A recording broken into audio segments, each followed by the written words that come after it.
Good morning mga ka-boomers. Ito po ang problema na itong Rush.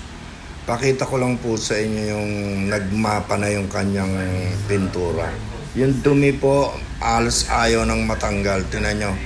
Kahit kuskusin mo siya ng kuskusin, ayaw niya nang matanggal mga ka-boomers.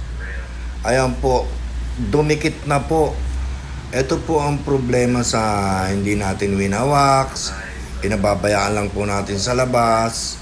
Ayan po, pag kumapit na po yung dumi, hindi na po matatanggal ng punas-punas lang. Ayan, tingnan nyo, inikutan ko po ito. Bago namin umpisahan pong i-bapping, tingnan nyo, halos ayaw nang matanggal mga ka-boomers. Ayan po, tingnan nyo, talagang paikot po ito, sobra po. Sobra, nagmapa na po yung dumi sa, sa pintura niya. Ayan, nakikita nyo naman, ayan, makikita nyo, ayan. Kaya ngayon ang ginawa ko po mga ka-boomers, gumawa kami ng before and after para makita nyo po. Ito pong hood niya, kinalahati lang po namin. Ayan po, tingnan namin, sinubukan namin kung matatanggal namin. Ayan po, natanggal po namin mga ka-boomers. Ayan po, binapping po namin ng isang bapping na nilagyan namin ng gamot. Ayan po, makikita nyo may guhit. Ayan po yung before, ayan. At after po na nabapping namin isang beses.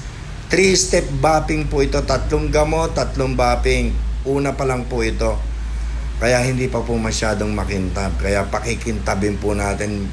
Gagawin po natin ulit yung bago. Gagawin natin magmumukhang bago po siya ulit. Para matuwa yung may-ari. Ayan po, makita nyo before and after. Ayan po, makikita nyo yung guhit, unang bapping yan. Ayan po, binabapping na po natin. Kaya nga po, pinakikita ko po sa inyo mga ka-boomers kung paano namin pagagandahin itong Rush na to.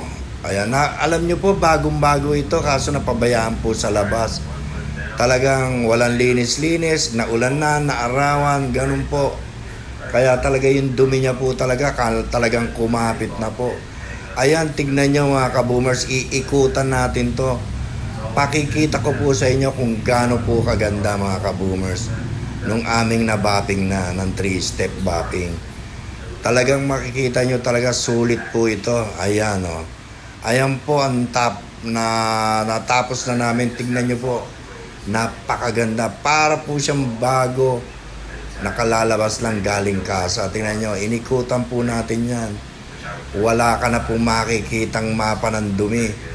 At napakakintab po, makikita nyo mga ka-boomers.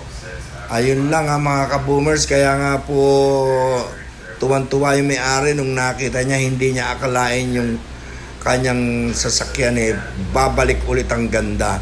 Ayan po mga ka-boomers, tignan niyo po. Diba, makita nyo mga ka-boomers, yan iniikot ko po yung ko, dating makita nyong puro dumi po yan, puro mancha, ngayon wala na po. Ayan, makikita nyo.